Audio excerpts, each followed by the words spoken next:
All right, Taurus, let's get into a reading. So we're going to see, why is the person on your mind silent? Why the silence? If you guys need anything, you could check it out in the comment section. I do have my oracle decks that are on my Etsy shop. You can find those again in the comment section if you would like to purchase one. I will be using them in this reading to see what your person maybe wants to say or what the blockages are. So we're going to dig into all of that. Thank you to everyone who's liked, commented, subscribed, and shared. I appreciate you so much. Okay. So we're bringing someone in who loves and cares for you, but this person, when they think of building a long-term foundation, they don't see success and victory there. So Taurus, you got someone on your hands that might be non-committal, that might not really want to commit long-term. Now, it isn't because this person doesn't like you. With the Ace of Water, Ace of Cups on the bottom, I think this person does like you. They do care about you. But I'm not interested in having something. Oh, my Lanta. Look at this. I'm really unsure if I want something more, like marriage, kids, traveling. But I know I really like you. Again, this is one of my cards. If you want them, find them in the comment section. But this person could regret letting you walk away. So for some of you, you could have had to leave this person alone, or you could have gotten to a point where you were like, okay, this isn't progressing, so I'm just going to quit putting forth effort. And I know if I do, you're probably not going to put forth effort, because then it would lead to something more. So I think you guys just kind of put this on ice. But when they think about it, they think about how much they really like you, but how they don't know if they want to be tied down. It's like when they fantasize about being married and having kids and all of that, none of those fantasies are good fantasies. It's always negative. And I think it's because that's what they feel they're going to inevitably get. Maybe it's something they were told. Maybe it's just something that they believe. But I feel that that's one of the reasons why they don't want to get too far deep into this. And you could be triggering this person on like a deeper level. Okay, so what does this person want with you? Let's ask that.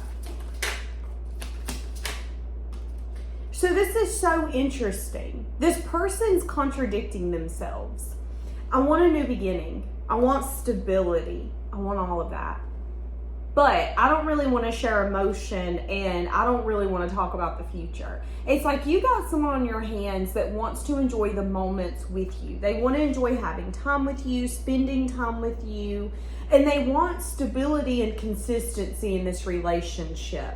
But the reason for the silence is because if they talk to you every single day, if they see you every single day, if they start doing that, you're going to become kind of like a habit. You're going to become like a comfort. I mean, it's like your best friends. At one point, that person was not your best friend, but inevitably, it was like, well, I'm going to pick up the phone. I'm just going to call them and say, hey, where you at? What you up to? And it's usually because you're comfortable with that person. So I feel like this person's very comfortable with you. They also really like the stable foundation that they know can be built here. This foundation's long lasting. I like the way that this makes me feel. I like the way that I'm comfortable with you. I like all of that. What I don't like is that when I start thinking about me being married, even if you're in that vision, it's never good. Not because of you, but because of something that they perceive marriage and long-lasting union to be. Now, again, that could be because they've been through a long-term connection. 5+ years, spending it with the wrong person can feel like a prison sentence, okay? And it'll make you second guess doing that again. Let's say that this is them growing up and seeing a horrible marriage. In their mind, marriage is a transaction. That's how they view it. And in their mind, it's a transaction that will never be successful for them. They will always be the loser in that game. Whether it's giving their heart, their soul, bearing children, taking care of the home, and feeling like the person that they're doing that for doesn't appreciate it. Maybe it's a man that wants to provide, but feels like no matter what they provide, it isn't enough. that eventually you're going to go cheat. Eventually you're going to see that the grass is greener. That's kind of where this person's at. And they just want you guys to kind of get in the energy of, hey, we're comfortable with one another. We're consistent. I got you, you got me. Don't talk about marriage. Don't talk about children. Don't talk about us doing this in 2 years. This is the kind of person that even if you guys decided to do something with one another, they don't want to talk about doing it in the future. Like, that gives them the heebie-jeebies. If you're driving back home with this person before the silence happened, if you would have said, oh my God, that was so much fun, we should do it again, that feels restricting. That feels suffocating. That's how this person feels.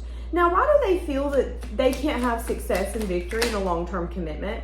Because of conflict, because of disagreements. So again, they've either seen a lot of relationships that are conflict, roommate type of relationships, business transactions type of relationships. You know, the kind of relationships where people are only together because of the money, or they're only together because the devil underneath. See, that's what I'm saying. They feel like it's going to be their downfall. You got someone on your hands that has a very, very, very negative view of long-term commitment and marriage. And the reason why is because of something that they witnessed, something that they've been through, or both. Now, this person could be going after finances like nobody's business. But again, they want something with you. They want something with you, but they don't want it all. They know they really like you, but they don't want it all.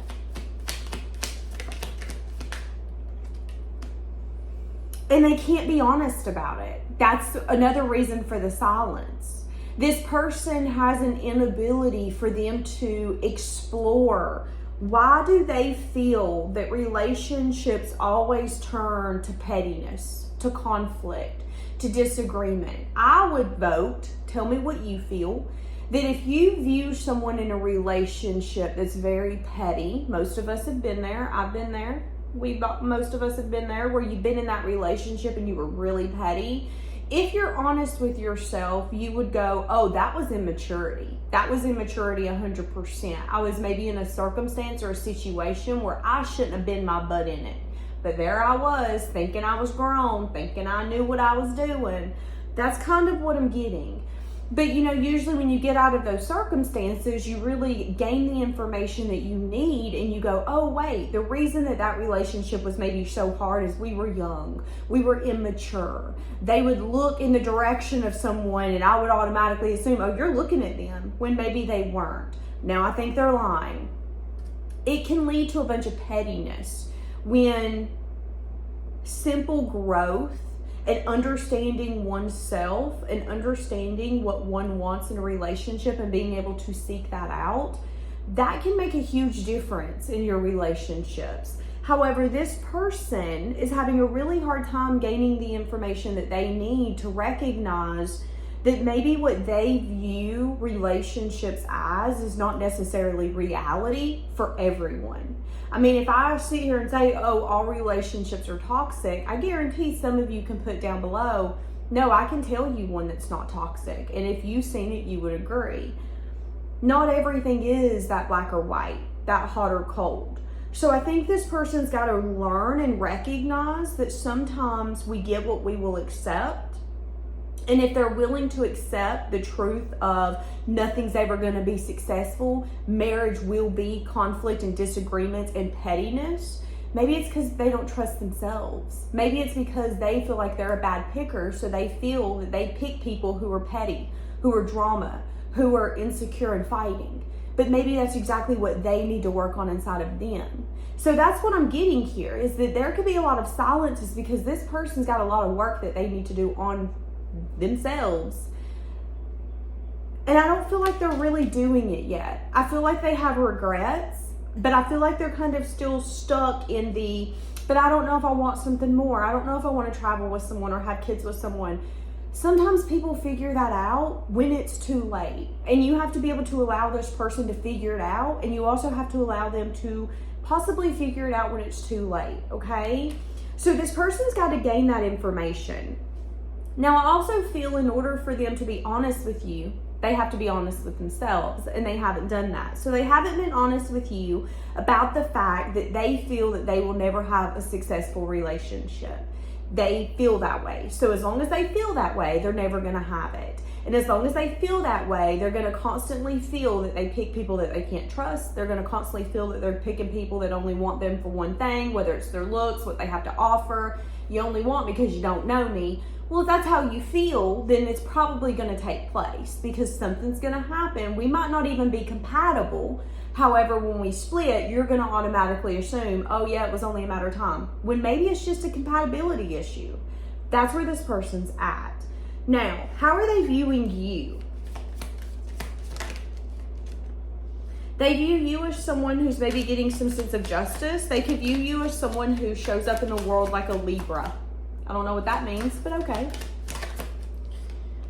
They view you as someone who's maybe resting, healing, reflecting, renewing. They view you as someone who's doing some sense of deep self-reflection right now around what's fair for you. Are they going to be approaching you?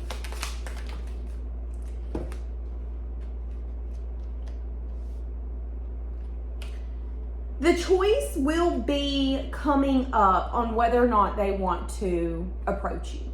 So here coming up, they're going to have a choice, this way or that way, to the past, to the future. Do I want to go back? Do I want to keep going? Do I want to finally do something different? Or do I want to keep doing the same damn thing and being surprised that I get the same damn thing? That's where this person's at. What they're going to end up doing is they're going to want to come in and bring some sense of balance or healing to this relationship. Now, for each of you, it's going to look different. Balance and healing does not always mean getting back together. But I am saying this person wants to bring some sense of balance and healing to this relationship. And I think your intuition knows that. I think your intuition knows that eventually, after they do some sort of healing or self-reflection, they will make their way back to you, or they will come back across your path. But you also have to recognize that you can't control that, okay? Yeah, time apart is going to bring clarity. And for some of you, the clarity you're going to get is that this person isn't what's meant for you. That them being unsure and being so set in this. If you go into a relationship with someone and every single day you wake up, they're like, oh, our relationship's going to fail. Eventually it's going to fail. It's a self-fulfilling prophecy. They're going to find a reason for it to fail. They're going to find a reason for them to flee or give up. This person's got to recognize that they cannot have that as an option. I'm not going to let this fail because I want this. But that could be what makes them not your person. It's because they're not willing to do that. They're not able to give you what you deserve and to fight for you in the way that you, I guess, need to be fought for. And sometimes it isn't really fighting. It's just being honest. It's being truthful. It's having conversations that are maybe hard, that are truthful, that are inconvenient or uncomfortable. But in those conversations, growth happens. And people will respect the hell out of you if you tell them the truth. It might not be something they want to hear, but they will respect the hell out of you for being honest. What do they want to say to you? Remember, these are my decks. You can find them down below. I've been really stubborn in this connection. My pride is holding me back. Right now, their pride could be holding them back from making this right with you. Because they're feeling called to come in and tell you something, to tell you a truth. But their pride is like, you don't need to explain anything. You don't need to tell them why you didn't do that. You don't need to tell them why you're silent. You don't need to tell them the choice you made. That's their pride. If you ain't careful, your pride will have you sleeping by yourself at night. I'm hearing that song. Is it Travis Tritt? She stayed up all night and cried into her pillow and fought off the urge to just break down and call. But that song is about pride. That song is about how two people want one another so bad, but pride keeps one or both staying in a place that's very uncomfortable instead of doing something that they maybe don't want to do or that they've never done before. So for some of you, this person's in the process of trying to build the courage up to come towards you, to talk to you. They feel like you're on a self-reflecting journey and that this journey is opening you up to go date others. They feel like that they could still be on your mind, but they also feel that you have gotten to a place, maybe after 4 weeks, 4 months, 4 years possibly, that's a good bit, but they feel that you're finally at a place where you're like, you know what, I need to go date others. I need to go see what's fair for me. Maybe I'm not seeing something here. Maybe there is a reason you don't want to talk to me or you keep running.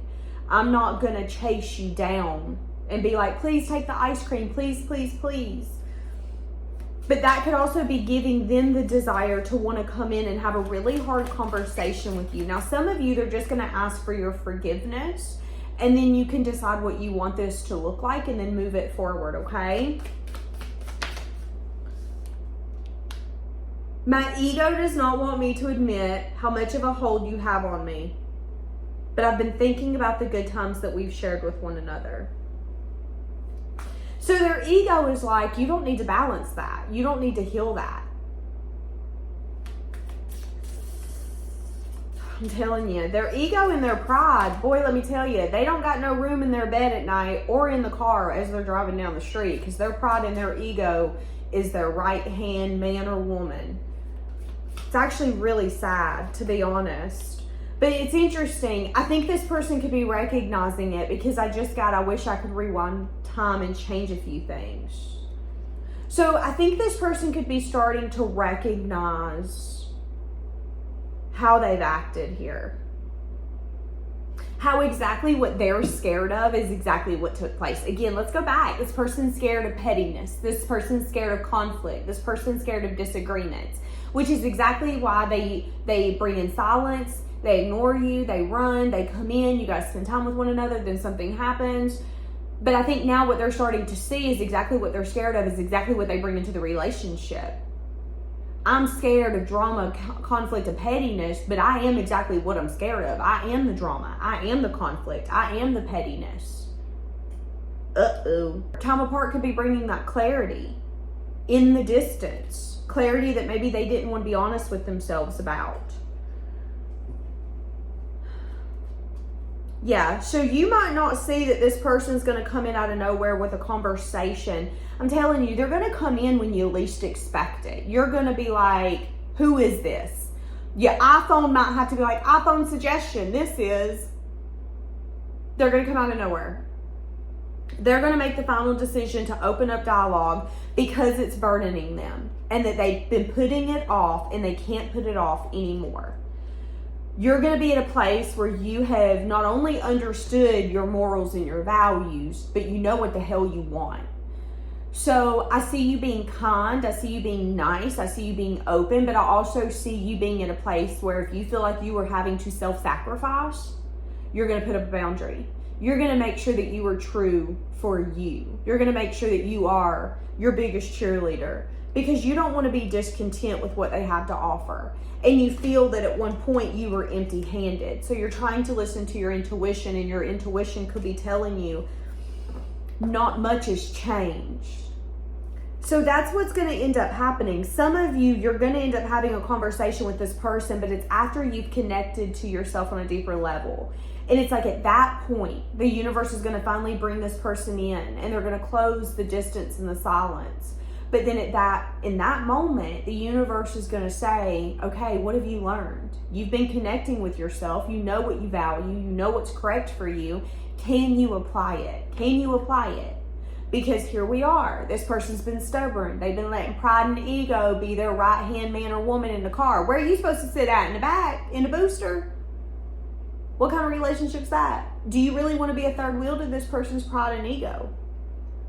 And if they do come in, maybe see if that is still a part of them. Is that still something that they're battling with? Or is that something that they have gotten to a place where they're able to conquer it? It can still happen, but they're able to correct and bring that solution in quicker than ever. Because if so, this can be healed. But if they are still, kind of tangoing with their pride and their ego, that leaves no room for you in the dance. So I think you guys are going to end up having a conversation. I think it's going to be a beautiful conversation, but those are just some things to keep in mind when they come in on whether or not you want to invest forever with this person, okay? All right, leaving it here. Have a blessed day.